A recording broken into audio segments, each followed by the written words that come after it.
शिव पुराण का तीसरा अध्याय। बिंदुक ब्राह्मण की कथा। श्री सूत जी बोले, शैनक सुनो, मैं तुम्हारे सामने एक अन्य गोपनीय कथा का वर्णन करूंगा, क्योंकि तुम शिव भक्तों में अग्रगण्य हो, देवताओं में श्रेष्ठ हो। समुद्र के निकटवर्तीय प्रदेश में वाष्पकाल नामक गांव है, जहाँ वैदिक धर्म से विमुख महापापी मनुष्य रहते हैं। वे सभी दुष्ट हैं एवं उनका मन दूषित विषय भोगों में ही लगा रहता है। वे देवताओं एवं भाग्य पर विश्वास नहीं करते थे। वे सभी कुटिल प्रवृत्ति वाले हैं, किसानी करते हैं और विभिन्न प्रकार के अस्त्र शस्त्र रखते हैं। वे व्यभिचारी हैं। वे इस बात से पूर्णतः अनजान है कि ज्ञान, वैराग्य तथा सतधर्म ही मनुष्य के लिए परम पुरुषार्थ है। वे सभी पशु बुद्धि हैं। अन्य समुदाय के लोग भी उन्हीं की तरह बुरे विचार रखने वाले धर्म से विमुख हैं। वे नित्य कुकर्म में लगे रहते हैं एवं सदा विषय भोगों में डूबे रहते हैं। वहाँ की स्त्रियाँ भी बुरे स्वभाव की, स्वेच्छाचारिणी, पाप में डूबी, कुटिल सोच वाली और व्यभिचारिणी हैं। वे सभी सद्व्यवहार तथा सदाचार से सर्वथा शून्य हैं। वहाँ सिर्फ दुष्टों का निवास है।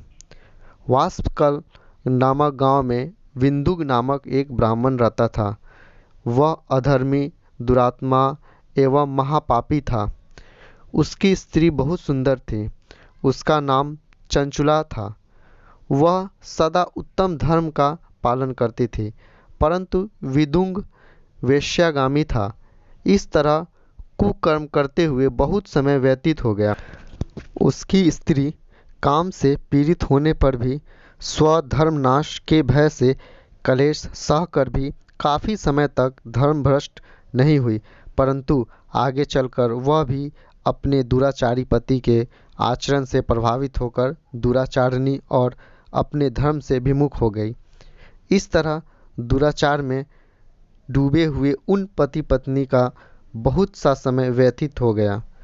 वैश्यागामी दूषित बुद्धि वाला यह दुष्ट ब्राह्मण विदुंग समय अनुसार मृत्यु को प्राप्त हो नरक में चला गया।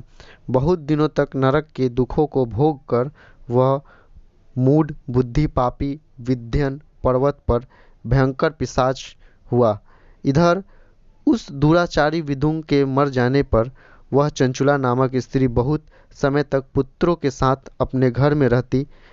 पति की मृत्यु के बाद वह भी अपने धर्म से गिरकर पर पुरुषों का संग करने लगी थी। संत्याम विपत्ति में भी अपने धर्म का पालन करना नहीं छोड़ती। यही तो तप है। तप कठिन तो होता है, लेकिन इसका फल मीठा होता है। विषयी इस सत्य को नहीं जानता, इसलिए वह विषयों के विषफल का स्वाद लेते हुए भोग करता है। एक दिन देवयोग से किसी पुण्य पर्व के आने पर वह अपने भाई बंधुओं के साथ गोकर्ण क्षेत्र में गई। उसने तीर्थ के जल में स्नान किया एवं बंधुजनों के साथ यत्र तत्र घूमने लगी। घूमते घूमते वह एक देव मंदिर में गई। वहां उसने एक ब्राह्मण के मुख से भगवान शिव की परम पवित्र एवं मंगलकारी कथा सुनी। कथावाचक ब्राह्मण कह रहे थे कि जो स्त्रियां व्यभिचारी करती है, वे मरने के बाद जब यमलोक जाती हैं, तब यमराज के दूत उन्हें तरह तरह के यंत्रणा देते हैं। वे उनके कामांगों को तप्त लोह दंडों से दागते हैं। तप्त लोहे के पुरुषों से उसका संसर्ग कराते हैं। ये सारे दंड इतनी वेदना देने वाले होते हैं कि जीव पुकार पुकार कर कहता है कि अब वह ऐसा नहीं करेगा, लेकिन यमदूत उसे छोड़ते नहीं। कर्मों का फल तो सभी को भोगना पड़ता है। देव ऋषि मुनि सभी इससे बंधे हुए हैं। ब्राह्मण के मुख से यह वैराग्य बढ़ाने वाला कथा सुनकर चंचुला भय से व्याकुल हो गई। कथा समाप्त होने पर सभी लोग वहां से चले गए। तब कथा बाँचने वाले ब्राह्मण देवता से चंचुला ने कहा, हे ब्राह्मण, धर्म को न जानने के कारण मेरे द्वारा बहुत बड़ा दुराचार हुआ। स्वामी, मेरे ऊपर कृपया कर मेरा उद्धार कीजिए। आपके प्रवचन को सुनकर मुझे इस संसार से वैराग्य हो गया। मुझे मूढ़ चित्तावली पापिनी को धिक्कार है। मैं निंदा के योग्य हूँ। मैं बुरे विषयों में फंसकर अपने धर्म से विमुख हो गई थी। कौन मुझ जैसी कुमार्ग में मन लगाने वाली पापनी के साथ देगा? जब यमदूत मेरे गले में फंदा डालकर मुझे बांध कर ले जाएगा और नरक में मेरे शरीर के टुकड़े करेंगे, तब मैं कैसे उन महायातनाओं को सहन कर पाऊंगी? मैं सब प्रकार से नष्ट हो गई हूँ, क्योंकि अभी तक मैं हर तरह से पाप में डूबी रही हूँ। हे ब्राह्मण, आप मेरे गुरु हैं, आप ही मेरे माता पिता हैं। मैं आपकी शरण में आई हूँ। मुझ अबला का अब आप ही उद्धार कीजिए।